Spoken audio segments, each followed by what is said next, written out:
சொல்லுவது என்ன? பாலியல் எண்ணத்துடன் ஒரு குழந்தையிடம் பேசுவது. ஒரு குழந்தையின் உடல் பாகத்தை காட்ட சொல்லுவது. தன்னோட உடல் பாகத்தை பாலியல் எண்ணத்துடன் காட்டுவது. ஆபாசமான படங்களை குழந்தையிடம் காட்டுவது. குழந்தைகளை ஆபாசமா படம் எடுப்பது. போக்சோ சட்டம் சொல்லுவது என்ன? பாலியல் எண்ணத்துடன் ஒருவர் குழந்தையிடம் பேசுவது. ஒரு குழந்தையின் உடல் பாகத்தை காட்ட சொல்லுவது. தன்னோட உடல் பாகத்தை பாலியல் எண்ணத்துடன் காட்டுவது. ஆபாசமாக படங்களை குழந்தையிடம் காட்டுவது.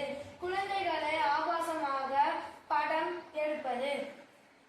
விதி: உங்களை சுத்தமாகவும் ஆரோக்கியமாகவும் வைத்துக் கொள்வது தவிர வேறு காரணங்களுக்காக எவரும் உங்கள் தனிப்பட்ட உடல் உறுப்புகளை தொடுவதும் பார்ப்பதும், அவர்களுடைய தனிப்பட்ட உடல் உறுப்புகளை தொடச் சொல்வதும் பார்க்க சொல்வதும் தவறு. குழந்தை திருமணத்தை நடத்தி வைப்பவர்கள், ஒப்பந்தம் செய்பவர்கள், ஏற்பாடு செய்தவர்கள், துணை நிற்பவர்கள், ஆதரவாளர்கள், ஊக்குவிப்பவர்கள், பங்கு பெற்றவர்கள் என தொடர்புடைய அனைவரும் குற்றவாளிகளே. குழந்தை திருமணம் என்பது குழந்தை வன்கொடுமை. நமக்கு ஏதாவது பாலியல் ரீதியாவோ மற்ற ரீதியாக தொந்தரவு வந்தால் நம்ம எந்த பெட்டியில் நம்மளுடைய புகார்களை